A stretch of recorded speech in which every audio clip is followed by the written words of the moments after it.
गांव हमेशा शांत रहता था, लेकिन अमावस्या की रात सन्नाटा छाया रहता था। चारों तरफ घना अंधेरा छाया हुआ था। पेड़ बिल्कुल शांत खड़े थे। उनकी शाखाएं अंधेरे आसमान में पंजों की तरह लग रही थी। गांव वाले घर के अंदर ही रहे। वे कहानियां जानते थे।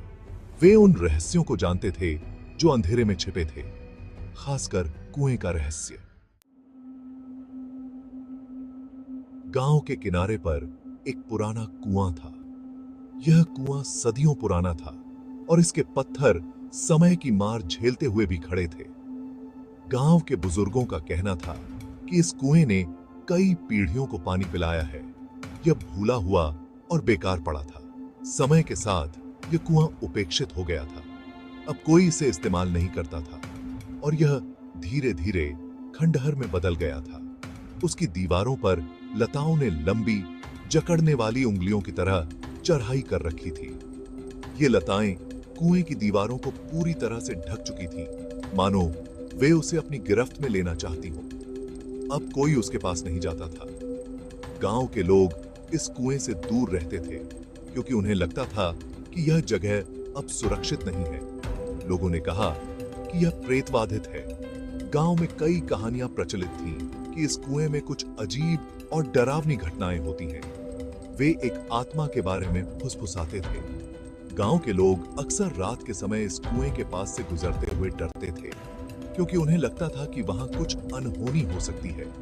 एक आत्मा जो वहां फंस गई थी। यह आत्मा एक पुराने समय की थी और कहा जाता था कि वह किसी दुर्घटना में इस कुएं में गिर गई थी। उन्होंने कहा कि वह गुस्से में है और वह भूखा था। गांव के लोग मानते थे कि यह आत्मा अब भी अपने न्याय की तलाश में है और इसलिए वह गुस्से में और भूखी रहती है। इस कुएं की कहानियां सुनकर हर कोई सिहर उठता था। रवि कहानियों पर विश्वास नहीं करता था। वह जवान था। वह सोचता था कि वह बहादुर है। वह गांव वालों के डर पर हंसता था। यह तो बस एक पुराना कुआं है। वह उपहास करता था। भूत जैसी कोई चीज नहीं होती। उसके दोस्त इतने निश्चिंत नहीं थे। उन्होंने उसे अमावस्या की रात कुएं पर जाने की हिम्मत दी। रवि ने स्वीकार कर लिया। जैसे ही सूरज डूबा, रवि ने चलना शुरू कर दिया। वह अपने ऊपर गांव वालों की निगाहें महसूस कर सकता था। उनका डर एक भारी बोझ था, लेकिन रवि चलता रहा। कुएं का रास्ता ऊंचा नीचा था। कांटों ने उसकी त्वचा को खरोंच दिया, लेकिन रवि नहीं रुका। वह उन सभी को गलत साबित करेगा। भाग 5।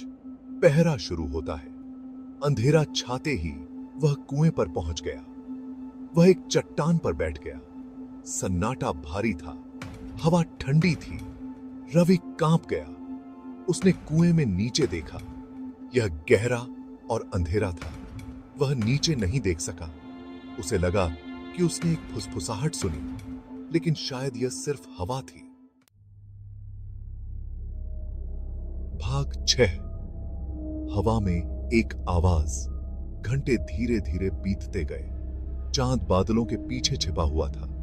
ऐसा लग रहा था जैसे अंधेरा रवि पर दबाव बना रहा हो। उसे डर लगने लगा। फिर उसने वह आवाज फिर से सुनी, एक फुसफुसाहट। इस बार यह स्पष्ट थी। ऐसा लग रहा था जैसे कुएं से आ रही हो। यह उसका नाम पुकार रही थी। भाग 7। अंधेरे में चेहरा। रवि खड़ा हो गया। वह दौड़ना चाहता था, लेकिन उसके पैर भारी हो रहे थे। उसने फिर से कुएं में नीचे देखा। इस बार उसने कुछ देखा। एक चेहरा, पीला और सफेद। आंखें जो अंधेरे में लाल चमक रही थीं। वह उसे देख रहा था और वह मुस्कुरा रहा था। भाग 8। डर की ठंडी सांसें। रवि हांफने लगा। उसकी सांसें तेज हो गईं, जैसे किसी ने उसके सीने पर भारी बोझ रख दिया हो। उसकी आंखें चारों ओर घूमने लगीं, जैसे किसी अदृश्य खतरे को ढूंढ रही हों। उसने अपनी गर्दन पर एक ठंडी सांस महसूस की। यह सांस इतनी ठंडी थी कि उसकी रीढ़ की हड्डी में सिहरन दौड़ गई। उसे लगा जैसे कोई अदृश्य शक्ति उसके बहुत करीब है। वह घूमा, वहां कुछ भी नहीं था, लेकिन उसकी धड़कनें तेज हो गईं। उसे लगा जैसे कोई उसकी हर हरकत पर नजर रख रहा है, लेकिन वह इसे महसूस कर सकता था।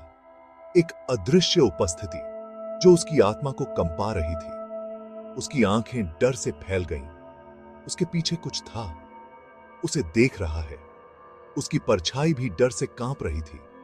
उसे लगा जैसे कोई उसकी हर हरकत पर नजर रख रहा है। वह चीखना चाहता था, लेकिन कोई आवाज नहीं निकली। उसकी आवाज जैसे गले में ही अटक गई थी। उसकी चीखें उसके अंदर ही दब गईं। उसने भागने की कोशिश की, लेकिन उसके पैर नहीं हिल रहे थे।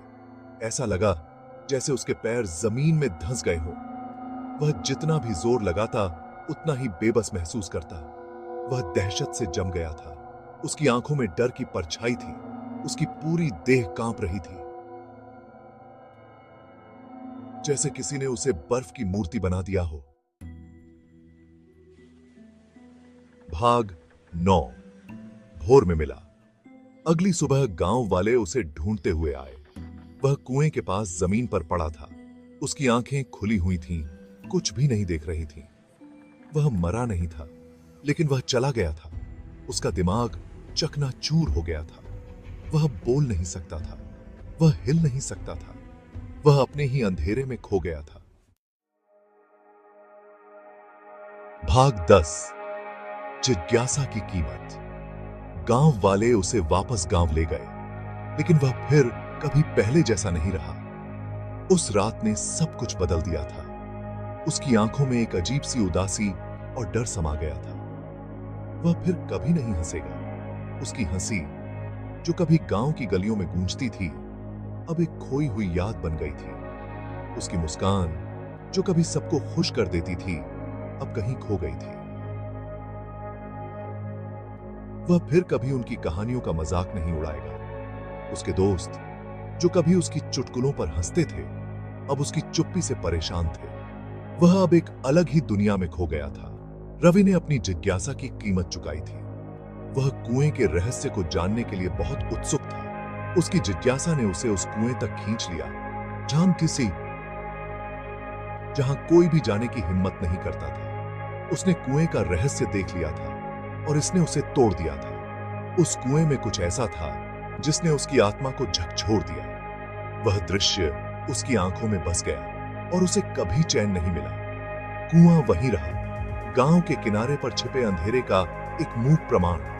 वह कुआं अब भी वहां खड़ा था, जैसे कि वह रवि की कहानी को चुपचाप बयां कर रहा हो, और उसके बाद कोई भी उसके पास कभी नहीं गया। गांव वाले उस कुएं से दूर रहने लगे।